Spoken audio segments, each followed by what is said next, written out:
যাবেন না, লম্বা লম্বা কথা বলবেন। আরে চোর, গীতা তো বলেছে আপনি একটা চোর, বেদ বলেছে আপনি একটা চোর, ভাগবত বলেছে আপনি একটা চোর। কোন শাস্ত্র থেকে প্রমাণ চান যে আপনি একটা চোর? কারণ আপনি ভগবানকে নিবেদন করে খান না। আপনার বাড়ির কাছে ভগবত গীতার 3য় অধ্যায়ের কত শ্লোক, 12 শ্লোকে দেখুন, যে যারা 3য় অধ্যায়ের 13 নম্বর শ্লোক, 12 শ্লোক 13 শ্লোক, 12 শ্লোকে বলা হচ্ছে আপনি একটা চোর। ভগবত গীতা বাড়িতে গিয়ে দেখবেন, যারা ওই সমস্ত কথা বলে ওরা একটা বল চোর, বদমাস, ডাকাত। যে যারা আমাকে নিবেদন না করে খায় তারা হচ্ছে চোর। আচ্ছা, মাটা যদি না, বাপটা যদি আমার চোর হয়, মাগুলো কি হবে রে? মা কিরে, চুন্নি মায়ের দল? হ্যাঁ, আর লম্বা লম্বা কথা বলবেন? হ্যাঁ, আমরা আপনাকে চোর বানাতে পারবো, ডাকাত বানাতে পারবো, পাষণ্ড বানাতে পারবো, কিন্তু আমরা বানাই না। কারণ সবারে বাসরে ভালো, নইলে মনের কালো ঘুজবে না রে। আমরা আপনাদের বিচ্ছেদ করতে আসি নাই, আলিঙ্গন করতে এসেছি। একমাত্র আমরাই আপনাদের বন্ধু। আমরা যদি আজ সারা বিশ্বে প্রচার না করতাম, বললাম তো হিন্দু বেটা, চিড়িয়াখানায় দেখতে হতো আপনাদের। হ্যাঁ, সেই জন্য আপনারা কৃষ্ণ নাম করুন, অন্যদের কথায় বিভ্রান্ত হবেন না। মাগো, মাটা মালা নিতে এসেছিলেন, যাবার সময় নেবেন। হ্যাঁ, এ নিয়ে আলোচনা করা হয়েছে। এখানে প্রশ্ন পাঠিয়েছেন, অশৌচ নিয়ে কিছু আলোচনা করুন। এটাই তো আপনাদের সর্বনাশ করবে, সবংশে নরকে নিয়ে যাবে। কারণ জীবদ্দশায় আপনারা ধর্ম করবেন না, প্রস্রাব করে মুইত্যা হাইগা জল নেবেন না, স্নান করবেন না, খালি মরবার পর মাথাটা কোন দিকে রাখবেন, শ্রাদ্ধ খান কই দিনে খাওয়া যাবে, মাছ মাংস খাওয়া যাবে কিনা, এইগুলো নিয়ে ঝগড়া বিবাদ করবেন। কারণ পেটে তো বিদ্যা নেই, কাজে মূর্খরা তো ওই নিয়ে ঝগড়া করবেন। আপনারা পড়ুন, পড়ুন, এবার পড়ুন, লক্ষ লক্ষ টাকার শাস্ত্র পড়ুন, লক্ষ লক্ষ টাকা দিয়ে নিতে হবে না, 300 টাকার শাস্ত্র পড়ুন। আর যতদিন না পড়া শেষ হচ্ছে, বলেছি, মিনতি করেছি, ফোন দেবেন না। আর তারপর পড়বার পর আপনি আর ফোনেই দিতে পারবেন। দুটাই বলে দিলাম। কিন্তু পরিবারের কেউ মারা গেলে গর্ভ মন্দিরে, কৃষ্ণ মন্দিরে সেবা কাজ করা যাবে কিনা? যদি প্রসাদ ভোজি হয়, তাদের সংসারে কেউ যদি মারা যায় অথবা জন্মায়, তবে ওই মা যার গর্ভ থেকে বাচ্চা জন্মালো, সেই মা দুটো কাজ করতে পারবে না। যদি কেউ না থাকে তবে ওই দুটো কাজও করবে। অবশ্যই নিশ্চয়ই তার স্বামী থাকবে, স্বামী করবে। কি কি দুটো কাজ? এক, মন্দিরে ঢুকে পূজা করবে না। 2, ভগবানের ভোগের জন্য রান্না করবে না। এইবার যারা ভক্ত নয়, বর্ণাশ্রম মার্গিক, ব্রাহ্মণ, ক্ষত্রিয়, বৈশ্য, শূদ্র, তাদের অবশ্যই এটা বন্ধ করার কথা বলা আছে। কিন্তু আচার্যরা বলছেন মানুষ এমনিতেই গোবিন্দ পূজা করে না। দক্ষিণবঙ্গে সব বাড়িতে বাড়িতে গোবিন্দের ঠাকুরের আসন আছে, তবে ওদের ভেজাল হচ্ছে যে অনেক ভগবান পূজা করে, ওরা সবাইকে ভগবান মনে করে। আর আমাদের উত্তরবঙ্গে যেটা সমস্যা, আমাদের ঘরে ঘরে ঠাকুরের গোবিন্দের আসন নেই। আমরা তুলসীর গোড়ায় সন্ধ্যাবেলায় বাতি দিই পাটকাঠি দিয়ে। আমাদের উত্তরবঙ্গের বোকা সহজ হিন্দু, এরা ভগবানের আসনও দেয়নি। এটা অনেক বাড়িতে দেখবেন কিচ্ছু নেই, কোনো ঠাকুরের আসন নেই, গোবিন্দের আসন নেই। দেখবেন এইরকম ঘরেও অনেক বড় বড় পণ্ডিত আছে যে কিচ্ছু জানে না, তাও পণ্ডিতগিরি। কারণ পর উপদেশে সবাই পণ্ডিত। স্বামী আমিষ, স্বামী, হরে কৃষ্ণ, আপনার স্বামী আমিষ খাবার খায়, স্ত্রী 12 মাস নিরামিষ খায়, তাহলে সকালে স্বামী রুটি নাস্তা খায়, তার ও হে ভগবান, এবার স্বামীটা মাংস খায়, মাছ খায়, আর বউ হচ্ছে সাধু। এমন স্বামীর উচ্ছিষ্ট খাওয়া যাবে কি না? এটাকে কি বলেন? মা আটুয়া, আটুয়া, এটো এটো, এটা গ্রাম আটুয়া। এখন কি বলবো বলুন? তাহলে তো স্বামী স্ত্রী বাড়িতে গিয়ে ঝগড়া লাগবে। এই জন্যই তো বলবে, আরে বউ, ওই জন্যই তো ভাগবত আসরে যেতে দেই নাই। আরে আসরের কথা আসরে রেখে আসবা, আর ওইটা কথা এখানে এনে এখন ঝগড়া লাগাচ্ছ আমার সঙ্গে। ওই জন্য তো বউ বলেছিলাম, বউ হাটে যায় যাক, হাট বাজারে যায় যাক, 1000 পুরুষের ধাক্কা খায় খাক, কিন্তু ঘাটে যেন না যায়, কারণ কালাচাঁদ আছে, যমুনার ঘাটে যেন না যায়। অতএব মাগো, এটা নিজেরাই মীমাংসা করুন, কি করবেন? চেষ্টা করুন না মা জামাইটা ভক্ত বানানোর আর নিরামিষ খাওয়ার। আর আপনার জামাইটা, আমার জামাইটা এত ব্যাক্কেল কেন? মাছ মাংস খাইয়া আবার আমার মেয়েটাকে কেন নিজের এত খাওয়াবে? আক্কেল নাই যে আমার বউ সাত্বিক ভোজি প্রসাদ খাচ্ছে, নিরামিষ খাচ্ছে? আরে বাছা, আপনি যত পাপ করবেন আপনার বউ যে পাবে না, আপনাকেই বহন করতে হবে। কিন্তু আপনি জানেন বোকা বাপ, যে আপনার বউ যতগুলো পাপ করবে আপনাকে তার অর্ধেক নিতে হবে, না চাইলে অটো অটো অটো যাবে আপনার কাছে পাপ অর্ধেক। হ্যাঁ, আর আপনি যতগুলা পুণ্য করবেন তার অর্ধেক গুলো আপনার বউয়ের কাছে আসবে, না দিতে চাইলেও। কিন্তু আপনার বউ, যাকে আপনি জ্বালাচ্ছেন পুরাচ্ছেন, সে যদি পাপের না পুণ্য না দে পাবেন না, কোনো পুণ্য পাবেন না। তার মানে বউয়ের অর্ধেক পাপ পাবেন আর আপনার পুণ্যের অর্ধেক বউ পাবে। তা লাভটা কি হলো মা? ঘুরে ফিরে বউয়ের লাভ হলো। অতএব বাবা আরেকটি বলি, বউকে কখনোই পেটাবেন না, বউকে কখনোই গায়ে হাত তুলবেন না। উচ্ছিষ্ট বউ অবশ্যই স্বামীর উচ্ছিষ্ট খাবে, স্বামীও বউয়ের উচ্ছিষ্ট খাবে। এইটা তো সর্বনাশ। হ্যাঁ কিরে মা? আমাদের আচার্যের কাছে একজন গেলেন বিবাহ করবার প্রস্তাব নিয়ে, স্বামীজির কাছে ওই সন্ন্যাসীর কাছে বললেন, হে ঠাকুর আমি বিয়ে করতে চাই, আপনার পরামর্শ চাই, কেমন মেয়ে, কিরকম ভাবে আমি বিয়ে করতে পারবো কিনা। এই আচার্যদেব উপদেশ দিলেন, তুমি বিয়ে করবে, বিয়ে করবে যদি এই এই নিয়মগুলো পালন করতে পারো। কি কি?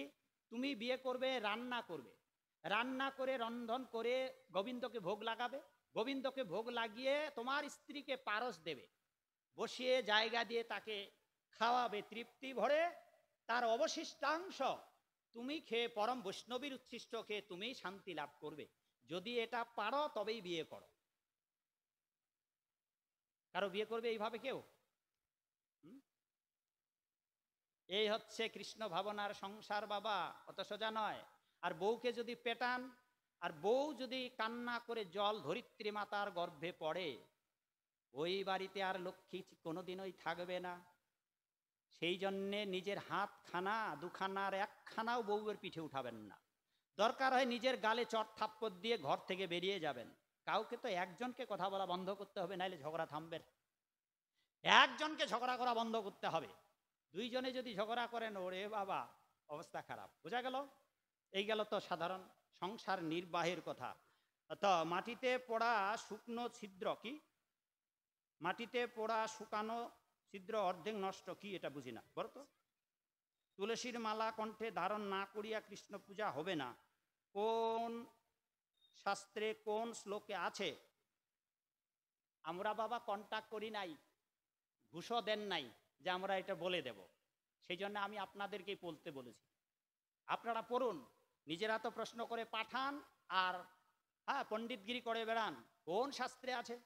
কুড়িগ্রামে বসে সকালবেলা শীতের দিনে প্রায় কয়েক বছর আগে গীতা পাঠক গীতা পাঠ করে বেড়ান, ধুতি পরে বসে আছেন, পিতৃতুল্য কাছাকাছি বসে গল্প করছি, খুব ভালো ভালো কথা।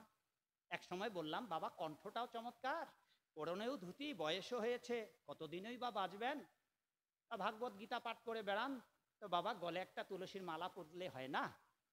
ওরে বাবা এতক্ষণ বাপ বেটার মতো গল্প, এইবার মনে হচ্ছে উনি হিরণ্যকশিপু, আর আমি তো আর কি বলা যাবে।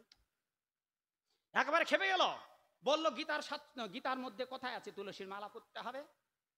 আমি সাথে সাথে, উনি রেগে গেছে, কিন্তু রেগে গিয়ে বলছে, গীতা কোথায় আছে, গীতা কোথায় আছে তুলসীর মালা গলায় পড়তে হবে? জোরহাত করেছি, পাশেই তো চেয়ারে বসা। বললাম যে বাবা বাবা বাবা করে বলছি, আর আপনি হঠাৎ করে আমার উপর রাগ করছেন, এইবার তাহলে ক্ষমা করবেন, আমি আপনাকে কয়েক ডজন প্রশ্ন করছি। আপনি তো একটা প্রশ্ন করেছেন, আর কয়েক ডজনের একটার উত্তর আপনি দিতে পারবেন না। বাবা আপনার গলে পৈতা আছে, কোথায় আছে গীতায়? পৈতা পড়তে হবে। আপনি বিয়ে করেছেন, গীতায় কোথায় আছে আপনাকে বিয়ে করতে হবে? বাচ্চার নাতির অন্নপ্রাশন করেছেন, বলে হ্যাঁ, গীতা কোথায় আছে বাচ্চার অন্নপ্রাশন করতে হবে? আপনি মরবেন না একদিন, ওই বেটা মরবেন না, শ্রাদ্ধ কয়দিনে করতে হবে, গীতা কোথায় আছে? কোথায় আছে? মাছ মাংস খান আপনি, মুরগি খান আপনি, গীতা কোথায় আছে দেখান। মুরগি খাওয়া যাবে, মাছ মাংস খাওয়া যাবে। আরো বলবো, গীতা থাকতে হবে, অন্য কোনো শাস্ত্রে থাকার লাগবে না। বাপ 14 গোষ্ঠী গীতা একবার গুলে খাওয়াই দিছে আপনার। এ হচ্ছে তার্কিকদের তর্ক। বাবা আগে মালাটা পড়ুন, তারপর প্রমাণটা চাইয়েন। মালা পরবেন না, নিজে তো কুলাঙ্গার, অন্যকে ডিস্টার্ব করবেন। মালা পরতে হবে কোথায় আছে? মালা পরে ভগবান, মালা না পরে ভগবানকে নিবেদন করলে খাবে না, কোথায় আছে? আচ্ছা, মালা পরে পূজা করলে খাবে, এইটা আগে দেখাও। হ্যাঁ, না পরে যে খাবে এইটা আগে দেখান। আপনি যে মালা পরেন নাই, মাছ মাংস খেয়ে পূজা করলে গোবিন্দ পূজা হবে না, এইটার আগে আপনি এইটা প্রমাণ দেখান যে মাছ মাংস খেয়েও পূজা করে ভগবানকে পাওয়া যাবে, এইটা আগে প্রমাণ দেন। শুধু আপনি নিজে চালাক, অথবা মালা পরা যাবে না, অথবা মালা না পরে মাছ মাংস খেয়ে গোবিন্দ পূজা করা যাবে, একটা প্রমাণ দেখান।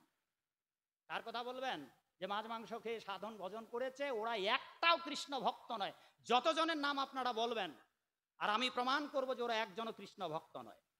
ওরা কাপালিক, কেউ চণ্ডাল সন্ন্যাসী, কেউ অবৈধ শাস্ত্র অনুসরণ করে অবিধিপূর্বক, কেউ স্বামীজি লাল গৈরিক পোষণ ধরা, পোষণ পড়া, কপালে তিলক নাই, গলে মালা নাই, ওই পাষণ্ডগুলো তো ওগুলো খাবেই, ওরা তো মালা পরবে না।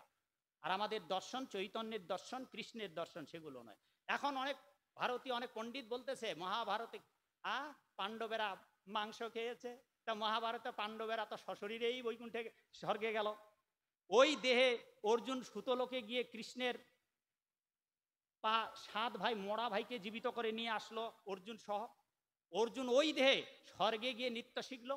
ওই দেহে অর্জুন স্বর্গে গিয়ে দেবরাজ ইন্দ্রের সঙ্গে কথা বলে আসলো।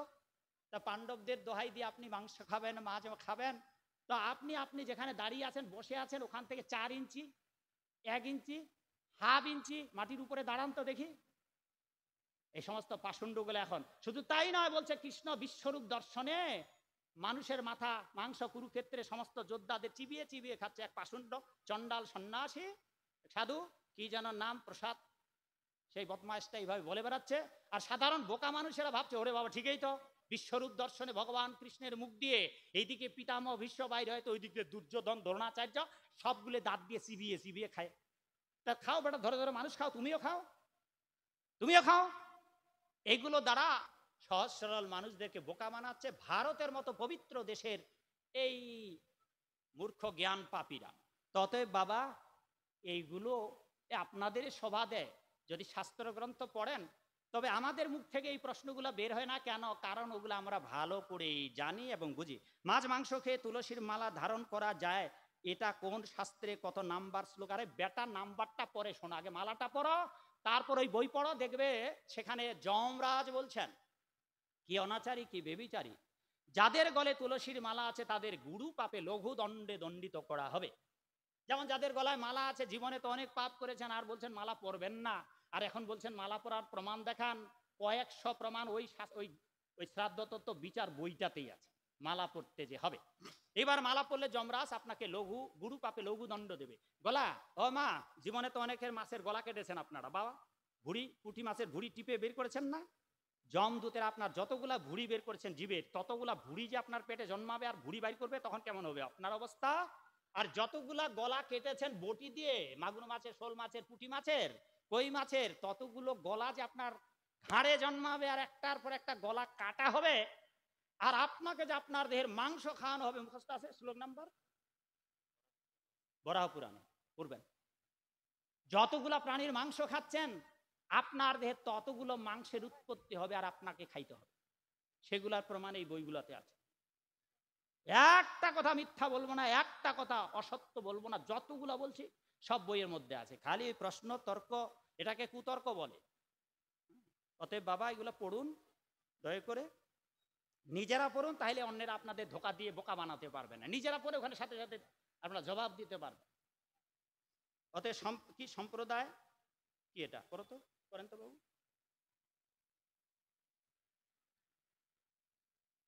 যতমত ততপথ, এই মহাবাণী আমাদের সনাতন ধর্মকে এটা সেটা এটা সেটা এই নিয়ে অনেক আলোচনা আপনাদের এলাকায় হয়েছে।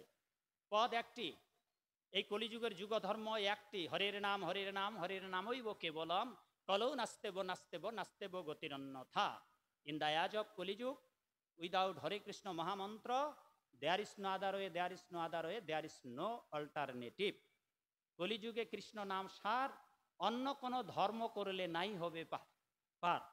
অতএব সনমিশ্র কলিযুগে নাহি তপযজ্ঞ, যেই জন কৃষ্ণ ভজে তার মহাভাগ্য। একাদশী সম্পর্কে কিছু বলুন, তথ্য দিন। এটা বলা হয়েছে, কেউ আগের দিন করে কেউ পরের দিন করে, এই আগের দিন করে পরের দিন করে, এই বইটাতে রয়েছে। আজকে বলবো, কালকেই ভুলে যাবেন। সম্ভব হলে এই বইটার মূল্য 300 টাকা। দুর্গা পূজা, কালী পূজা, লক্ষ্মী পূজা, সরস্বতী পূজা, মনসা পূজা, শিবরাত্রি, চতুর্দশী, জন্মাষ্টমী, রাধাষ্টমী, ঝোলন যাত্রা, দোল যাত্রা, নৃসিংহ চতুর্দশী, গৌর পূর্ণিমা, সারা বছর যতগুলা ব্রত আছে অতগুলা ব্রত করতেই পারবেন না। লাইব্রেরিতে কোনো বই কিনতে যেতে হবে না, এই বইটা নিয়ে যাবেন। কেন আগের দিন করা আগের দিন আমরা করি না কেন? গোস্বামী মতে পরের দিন করি, কেন দ্বাদশী যুক্ত করি, তার ভ্রান্তি সব নিরসন একটা বইয়ে করে দেওয়া আছে। না, সব প্রশ্নের উত্তর এখন তো সময় নেই। পিতামাতার শ্রাদ্ধের 11তম দিবসে আগে 10 দিবসে পরিবারে কোনো বা জন্মগ্রহণ করলে সেই পিতা মাতার শ্রাদ্ধ কত দিনে? কি এটা পারলে 10 দিবস বলছে একজনের শ্রাদ্ধ অথবা 10ম দিবসে যদি আরেকজন মারা যায়, যেই দিন শ্রাদ্ধ হবে, এটাও এখানে বলা আছে। ধরুন যে একজনের শ্রাদ্ধ হবে বাবা, যেই দিন শ্রাদ্ধ হবে ওই দিনে, শ্রাদ্ধ হওয়ার আগে আরেকজন মরে গেল, তাহলে 3 দিন বর্ধিত হবে। উভয়ের শ্রাদ্ধ 3 দিন, অর্থাৎ যে মারা গেল মাত্র 3 দিনের পরে শ্রাদ্ধ হবে, আর যে মরলো তার 3 দিন বেড়ে যাবে যদি ওই দিনে আরেকজন মারা যায়। অথবা যেদিন শ্রাদ্ধ হবে তার একদিন আগে যদি মারা যায়, তাও বর্ণনা হিসাব আছে এখানে, যত রকমের খুঁটিনাটি। অর্থাৎ আপনি একজন মারা গেলেন, ওই বংশে 4-5 দিন পর আরেকজন মারা গেল, তখন কি হবে? যদি সাধু হয়, ওই ব্যক্তির পরিবারে, বংশের পরিবারে একজন সাধু মারা গেছে, একজন অসাধু, তাহলে সাধু ছোট হোক আর বড় হোক, যদি ভগবত ভক্ত হয়, তাহলে তার দিন গণনা করে নির্দিষ্ট দিনে শ্রাদ্ধ করতে হবে। আর যদি দুজনে অসাধু হয়, তাহলে যেই ব্যক্তি বড়, সে যেদিন মারা গেছে তার দিন হিসাব করে শ্রাদ্ধ হবে। এই সব হিসাব কাজগুলো এখানে বলা আছে। কেউ রাতে মারা গেল, কোন দিন ধরবেন? বলা হচ্ছে সূর্য উদয় না হওয়া পর্যন্ত পূর্বের দিন ধরবেন। অনেকে বলে 12টার পর পরের দিন। না, এইটা শোনা কথা। শাস্ত্রে বলা হয়েছে সূর্য উদয়ের পর পর দিবস ধরা হয়। অতএব সূর্য উদয়ের পর পরের দিন, সূর্য উদয় হওয়ার আগ পর্যন্ত জন্ম হোক আর মৃত্যু হোক আগের দিন। না, এগুলা একই জনের লেখা দেখে আচ্ছা অসুচ। আচ্ছা ঠিক আছে, এতগুলা প্রশ্নের জন্য আপনাদের এই মাঝপথে যে সবাই চলে গেল, তাদেরও দরকার ছিল, যেহেতু তারা রাজনীতি করেন, এই জন্য একটা পৃথকভাবে অনুষ্ঠানের আয়োজন করার দরকার। আর যা আমি বলেছি, না না, এতগুলো প্রশ্ন দরকার নেই, হয়তো এগুলো আপনাদের এলাকার সমস্যা। হ্যাঁ হ্যাঁ, শ্রাদ্ধ তত্ত্বের সেকেন্ড পার্টে যতগুলা 12টা প্রশ্ন করেছিল, হ্যাঁ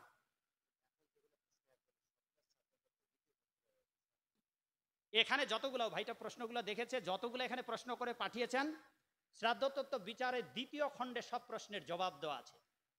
যেইগুলা প্রশ্ন নিয়ে তারা ষড়যন্ত্র করেছিল, যেই প্রশ্ন নিয়ে তারা মারবার ষড়যন্ত্র করেছিল, যেই প্রশ্নের ষড়যন্ত্র করে আমাকে হত্যার পরিকল্পনা করা হয়েছিল, সেইটা এই বইয়ে বর্ণনা করা আছে। এবং 2018 সালে যেখানে ব্যানারটাও দেখা হয়েছিল, আমার ফাঁসির আন্দোলন করা হয়েছিল, ঢাকা প্রেস ক্লাবে মানববন্ধন করা হয়েছিল, সব জবাব এই বইটাতে আছে। 219 পৃষ্ঠা, ও বাবু বলছে 219 পৃষ্ঠা থেকে এই প্রমাণগুলো, জবাবগুলো দেওয়া আছে এখানে। তো দয়া করে বাবা, যেগুলা কথা আমার খারাপ লেগেছে এগুলো বাদ দিন, শাস্ত্র পড়ুন। আর যদি এই 7টা বই একটা প্যাকেজ নিতে পারেন, মূল্য মাত্র 1500 টাকা, আপনার লক্ষ লক্ষ টাকার বই পড়া হয়ে যাবে। যে কোনো একটা বই নিয়ে যান, 50 টাকার বই নিয়ে যান, 300 টাকার বই নিয়ে যান, 200 টাকার বই নিয়ে যান, অন্তত নিয়ে যান। সব গ্রন্থে আমার মোবাইল নাম্বার রয়েছে, দিনের যে কোনো সময় ফোন দিতে পারবেন। তুলসীর মালা আছে, জপমালা আছে। অনেক প্রশ্ন করেছেন, সব প্রশ্নের উত্তর দেবার সময় নেই। পুরো মাঠ পেছনে তাকালেই দেখতে পাবেন কেউ নেই। অনেকে ভাববে বাবা সাধু বাবা এখনো শেষ করে না, আমরা তো বিরক্ত হয়ে গেছি, জীবনে তো অনেক সময় নষ্ট করেছেন, আজকে না হয় নষ্ট হলো, অন্তত যদি একটাও কিছু লাভ হয়। ইসকন বাংলাদেশের সকল মন্দিরে আপনাদের আমন্ত্রণ নিমন্ত্রণ জানাই। আর এই অনুষ্ঠানগুলোতে আপনারা সবার জন্য প্রসাদের আয়োজন করবেন। 2 দিনের অনুষ্ঠানের আয়োজন করবেন, 2য় দিনে প্রসাদ দেবেন, তাইলে মানুষেরা পালাবে না, থাকবে। এইটা ভক্তদের ধরে রাখার একটা কৌশল। আর এই ধর্মানুষ্ঠানগুলোতে রাজনৈতিক নেতৃবৃন্দের কাছে ক্ষমা চাইবেন, যে আপনাদের নিয়ে আমরা দরকার হয় আলাদা একটা প্রোগ্রাম করব, নাহলে অনেক সময় এই প্রোগ্রামগুলো ব্যাহত হয়ে যায়, ঠিক যেমনটা। অতএব এখন যেহেতু তাদেরও সময়, হিন্দুদের মাঝেও তারা নেতৃবৃন্দরা আসতে চায়, সেটা দোষের নয়। সবাই ভালো থাকবেন। জয় শিল প্রভুপাদ, জয় হোক আপনাদের সকলের। জয় জয় ভাগবতী অনুষ্ঠান কি, অনুষ্ঠানে যোগদানকারী ভক্তবৃন্দ কি, সমবেত ভক্তবৃন্দ কি, যুব সংঘ কর্তৃক আয়োজিত ভাগবত অনুষ্ঠান কি, জয় নীলফামারীর ভক্তবৃন্দ কি, সারা বাংলাদেশের ভক্তবৃন্দ কি, সারা বিশ্বে হরিনাম প্রচার কি, জয় মহারানী তুলসী দেবী কি, জয় সমবেত ভক্তবৃন্দ কি, দূর দূরান্ত থেকে আগত ভক্তবৃন্দ কি, নিতাই নিতাই নিতাই গৌর প্রেমানন্দে, হরি হরি বল, হরি বল, হরে কৃষ্ণ।